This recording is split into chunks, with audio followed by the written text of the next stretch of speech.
Examinai-vos a vós mesmos, para ver se estás na fé. Provai-vos a vós mesmos. 2 Coríntios 13, 5. É somente examinando o coração que podemos conhecê-lo.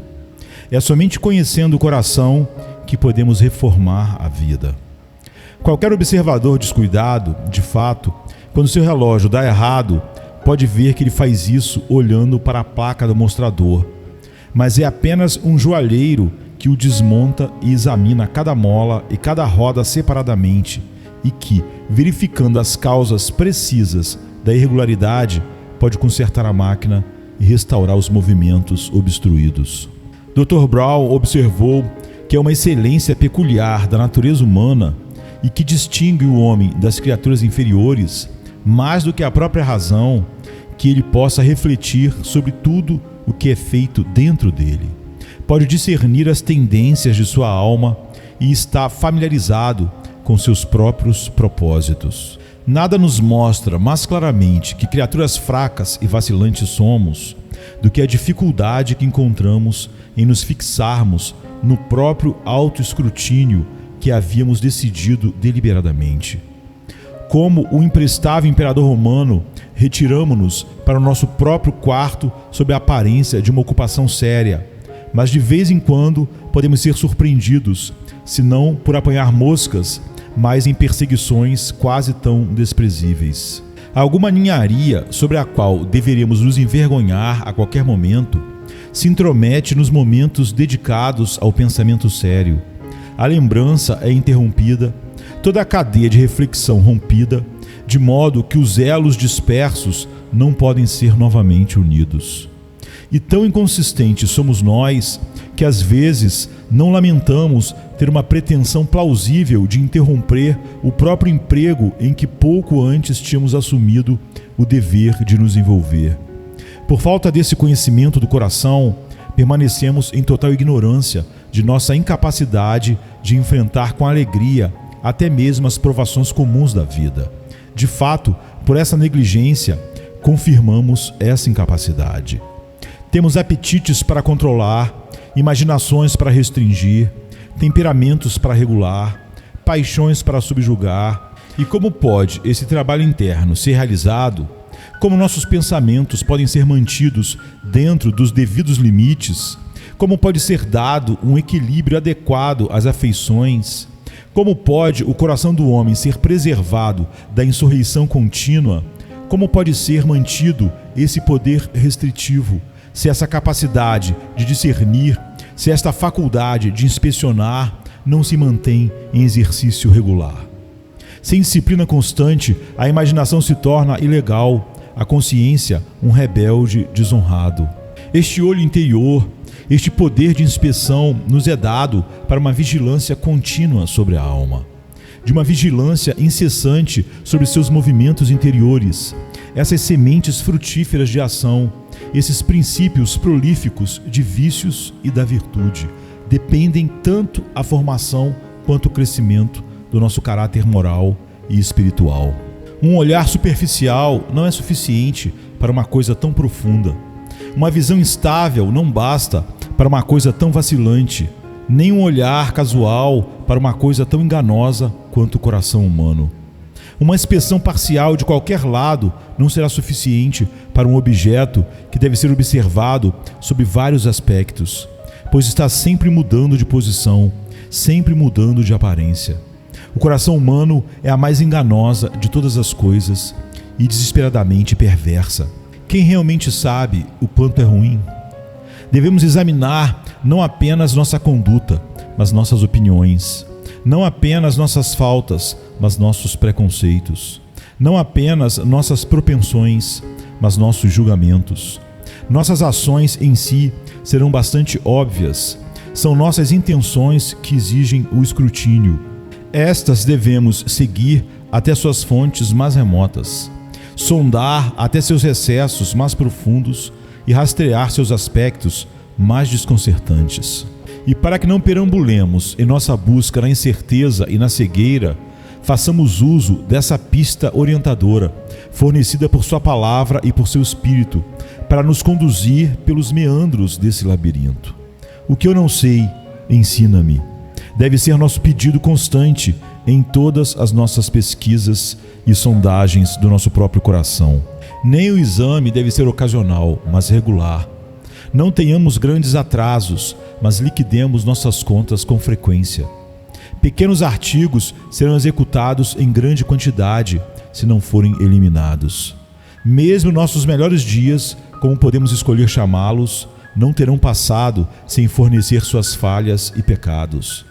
Nossa morte na devoção, nossa ânsia por aplausos humanos, nosso cuidado em esconder nossas falhas em vez de corrigi-las, nosso desempenho negligente de algum dever relativo, nossa imprudência na conversa, nossa falta de consideração e egoísmo, nossa condução ao limite do permitido, ou seja, indulgências sem fim. Vamos aprender a manter todos os nossos numerosos itens em pequenas somas. Vamos examiná-los enquanto os detalhes estão frescos em nossa memória. Caso contrário, podemos nos gabar de que males menores serão engolidos pelos maiores. Podemos descobrir, quando chegarmos a acertar a grande conta, que eles não serão menos lembrados por não terem sido registrados. No cumprimento desse dever necessário e importante, o cristão deve lembrar que todos os dias que vive, ele tem um Deus para glorificar, uma alma para salvar, arrependimento para realizar, um Salvador para em tudo glorificar, um corpo para mortificar através do Espírito, graças e virtudes para nutrir pela oração fervorosa, pecados para chorar e abandonar, misericórdias e livramentos para ser grato, um inferno para evitar, um paraíso para contemplar, uma eternidade para meditar, tempo para redimir, um próximo para edificar, obras de amor para realizar, um mundo para temer e ainda conquistar, demônios para combater, paixões para subjugar, talvez morte para sofrer e julgamento para sofrer. E tudo isso deve ser cumprido e realizado na graça de Cristo e não em sua própria força, que é perfeita fraqueza. Há uma espécie espúria de autoexame que não serve para esclarecer, mas para cegar. Uma pessoa que deixou de lado algum vício notório, que suavizou algumas sombras de um pecado gritante, ou substitui algumas formas religiosas externas no lugar do pecado aberto, olha para sua mudança de caráter com prazer. Ele se compara com o que era e vê a alteração com prazer. Ele engana a si mesmo, tomando o seu padrão de sua conduta anterior ou do caráter de homens ainda piores, em vez de tomá-lo da regra infalível das Escrituras. Ele olha mais para a desonra do que para a pecaminosidade de sua vida anterior, e estando mais envergonhado do que é desonroso, do que entristecido pelo que é perverso. Ele está neste estado de reforma superficial mais em perigo na proporção em que é mais respeitável. Ele não está ciente de que não é ter um defeito ou dois a menos que o levará ao céu, enquanto seu coração ainda está colado ao mundo e distante de Deus. Quão necessário, então, é que o cristão examine minuciosamente seus motivos e ações, que ele diga constantemente, com o salmista real: sonda-me, ó Deus, e conhece meu coração, prova-me e conhece meus pensamentos, mostra-me qualquer mau caminho em mim e guia-me pelo caminho eterno. Salmo 139, 23 e 24. No cumprimento desse dever, o cristão será grandemente auxiliado, atendendo às seguintes orientações simples. Primeiro, separe um tempo fixo todas as manhãs e todas as noites para este propósito. É impossível dar qualquer regra quanto ao período de tempo que deve ser dado. As obrigações das pessoas variam de acordo com suas situações e circunstâncias, mas vamos dar tanto tempo quanto, consistentemente, com nossos outros deveres, podemos poupar, e que o tempo, em todos os casos, seja empregado, não como uma tarefa, mas como uma bênção, não apenas como um requisito, mas como um privilégio e vantagem. Quanto mais próximo, fiel e diligente você for no autoexame, mais conforto e benefício você provavelmente receberá no final. 2. Considere as Sagradas Escrituras como o grande padrão pelo qual você deve testar a si mesmo. Elas são um único padrão verdadeiro de autoexame. A pedra de toque que descobre imediatamente o caráter do metal. Ao comparar o seu estado com as partes mais práticas e espirituais da Palavra de Deus e variando essas partes de tempos em tempos, você testa a si mesmo por um padrão perfeito e infalível. 3. Conduza este exame em espírito de oração. A oração é o guia para o autoconhecimento, levando-nos a cuidar de nossos pecados a fim de orarmos contra eles. A oração é um motivo de vigilância, ensinando-nos a colocar diante de Deus os pecados que, através do autoexame, fomos capazes de detectar. 4. Cuidado com a formalidade e a justiça própria.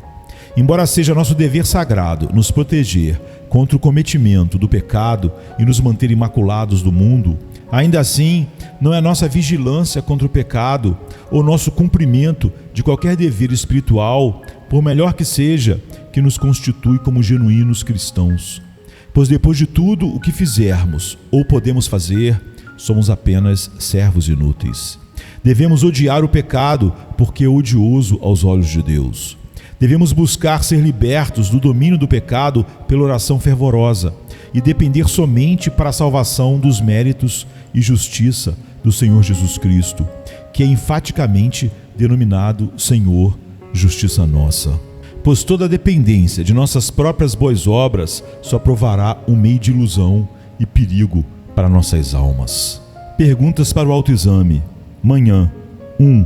Busquei esta manhã do Senhor sua graça especial e proteção para o dia. 2. Estou indo em minha própria força ou simplesmente esperando somente em Deus para ajudar e libertar? 3. Sou tão sensível à minha própria fraqueza como sempre para vigiar e orar? 4. Estou vivendo pela fé em uma dependência diária e simples de Deus? 5. Lembro-me constantemente de que sou responsável perante Deus pelo correto aperfeiçoamento dos talentos que me foram confiados? 6. Resolvi me dedicar este dia para a glória de Deus?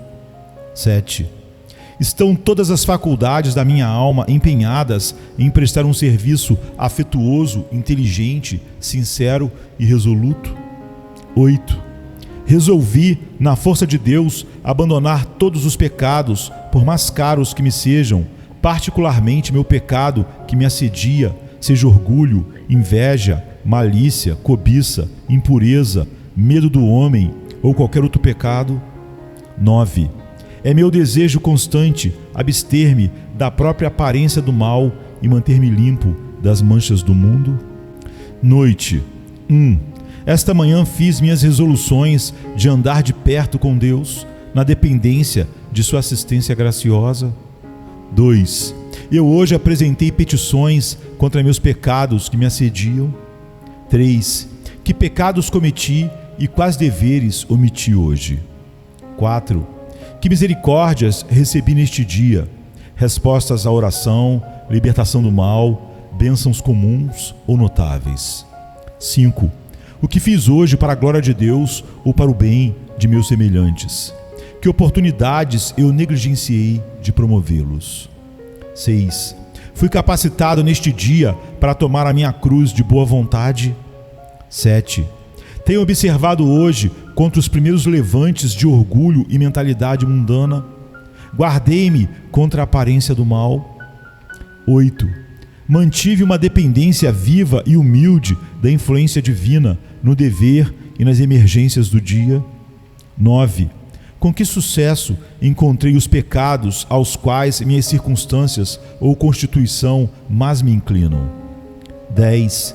Tenho olhado para Jesus como minha justiça, minha força e meu exemplo? 11.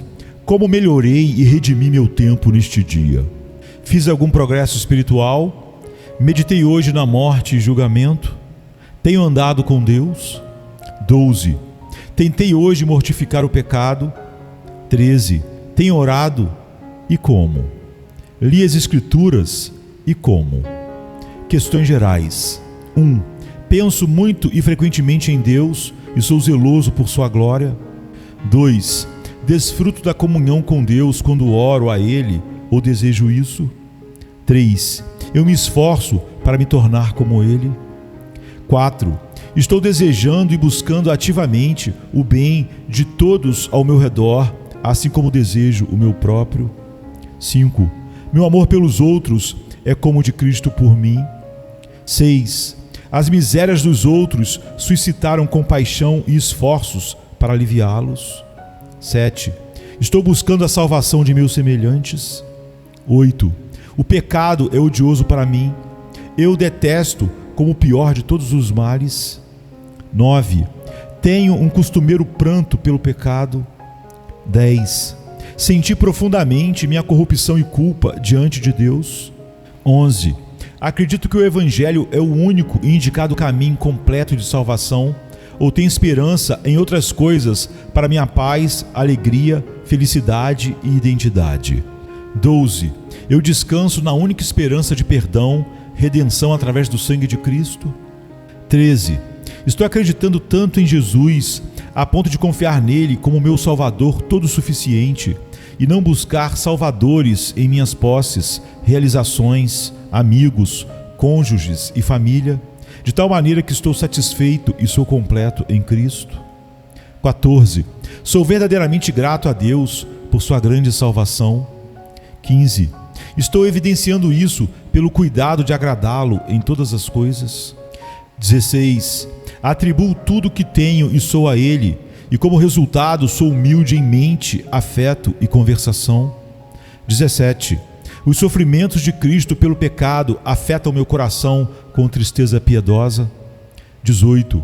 Sou paciente sob cruzes, provações e injúrias, e disposto a sofrer reprovação por amor a Cristo.